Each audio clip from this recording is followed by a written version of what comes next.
What's up guys, Mickle here, and one of the things that we cover in depth on this channel is exactly how Ripple's products using XRP are going to make a dramatic change to the financial system as we know it today.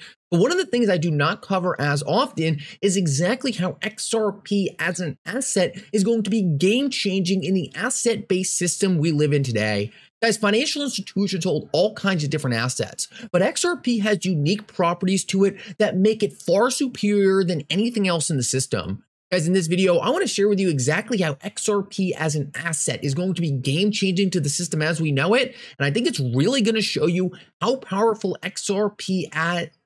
And I think it's really going to show you just how powerful XRP is. And I think it's really going to show you just how powerful XRP is as an asset independent of the company Ripple. Guys, I also want to talk about at the end of the video something that I believe is very important in fully understanding just how powerful, just how big, and just how knowledgeable the XRP community really is. Make sure to stick around to the end of the video to see that. Like always, your support means so much to this channel. Thank you to everyone who likes the videos and to subscribe to the channel. Guys, these two things really do help me out so much. Also, if you ever need a place to buy some XRP, make sure to check out my favorite exchange Uphold down in the description of this video. With that said, though, let's jump right into it, and I hope you guys enjoy the content. In the beginning of the Ripple SEC case, a lot of the SEC's accusations actually held a lot of weight to them because we didn't know specifically how Judge Torres was going to rule on a lot of the major issues. But after taking loss after loss, the SEC has essentially lost their bite. And now the SEC is stuck arguing points that don't even logically make any sense. Guys, I want Mickle Man to break down for you right here exactly why the charges the SEC is bringing in regards to disgorgement against Ripple don't hold any water. And this is really going to let you know how powerful of a position Ripple is sitting right now. Guys, not a lot of people are really appreciating just how little Ripple really has left in this case to win out on. They already won on the major issue of XRP not being a security. They already won on the major issue of being able to use XRP in their products. Now it really just comes down to a fine and stipulating some things on ODL. But listen to what Mickle Man has to say here, because I think it's going to show you how weak the SEC case is at this point. And here's the thing. One thing the Second Circuit has been really clear about, and the U.S. Supreme Court has been really clear about, is disgorgement is supposed to go to the victims. Okay, so think about that for a moment. The disgorgement, let's say it's 900 million plus interest, doesn't go to the Treasury of the United States. It doesn't go to the SEC. It goes to victims. Okay, now think about this for a minute.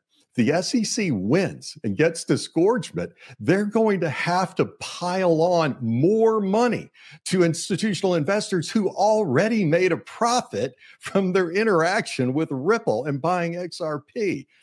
I get a little worked up. This is so crazy, you know? You can't make this stuff up. Yeah, that is insane. They're going to make them richer. And can you imagine wiring tens of millions of dollars to big institutions that already made a profit from their interaction with Ripple? That has to happen. That's the clearest part of this whole picture, is the money has to go to these quote unquote victims. Because I think Mickle Man did a great job right there just articulating how bad of a position the SEC is really in. And I think this is one of the reasons why a lot of people still think there is a chance of a settlement in this case. Now, I don't think there's going to be a settlement before the final ruling, but I certainly think it's possible that after Judge Torres makes her final ruling public, essentially the SEC gets together with Ripple and figures out some kind of settlement based on Judge Torres's ruling. The reason this would be good for the SEC is they could actually get a bigger fine than Judge Torres might award. As you hear by Mickle Man right here, Judge Torres might not be awarding a very big fine for the SEC, but in Ripple's defense, right, Ripple might want to settle because then the SEC can't appeal this thing to the Second Circuit. So we're just stuck in a position right now where it seems like the SEC couldn't get a single win. It doesn't seem like the SEC is going to get much money. And the only way they're going to be able to spin this as a win is if they do settle the case. Ripple is incentivized to settle the case in the fact that the SEC can't appeal a settlement, so both sides clearly have something to gain from this. Just wanted to share this with you. I thought Mickle Man broke down some excellent points here in a way that was super easy to understand, so just want to give him a quick shout out because he is absolutely killing it in this space.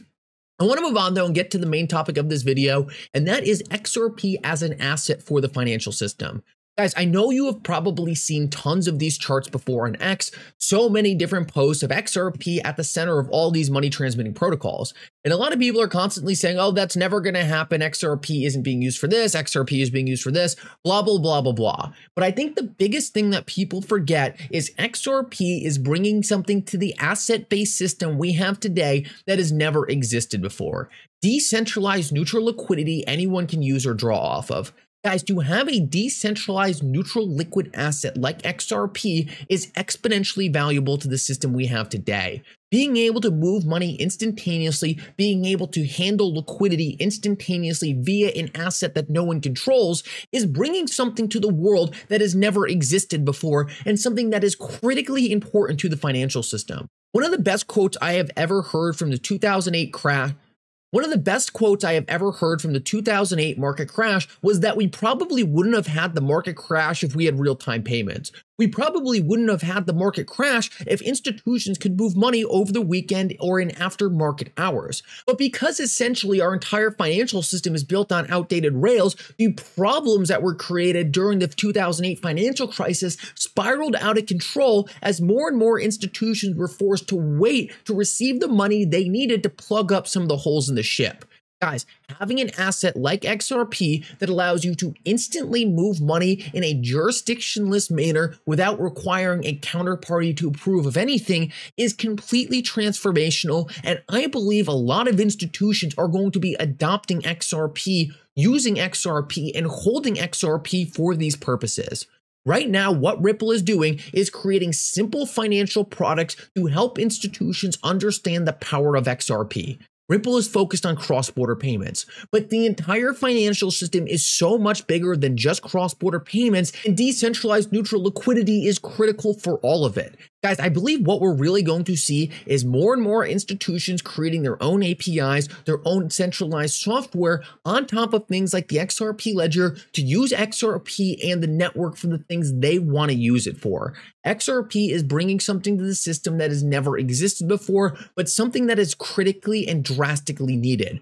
Our outdated financial system is bound to fall apart, and to have assets like XRP right now in the current day that can solve a lot of these problems, I believe is going to offer value to institutions that is incomprehensible to most people out there.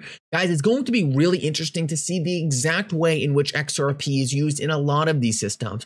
But it's so important to understand there is not a faster, more efficient digital asset out there being positioned like XRP right now in front of the big institutions, in front of regulators, in front of the big banks, in front of the money transmitters that can actually be used as an asset for helping the financial system. I just wanted to bring this to your attention because so many people hyper-focus on the exact use case, so many people hyper-focus on the exact solution Ripple is building right now.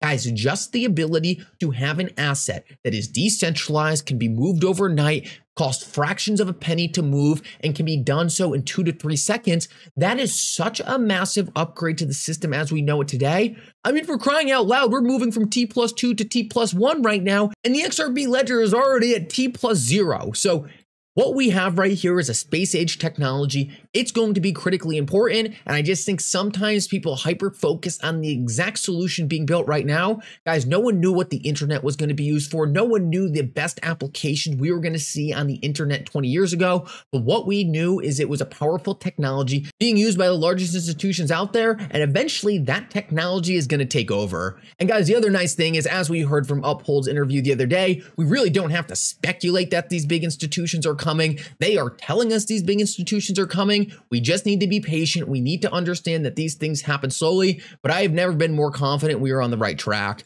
Guys, I just want to finish this video off with something that I think is really important to understand, and that's the power of decentralized media.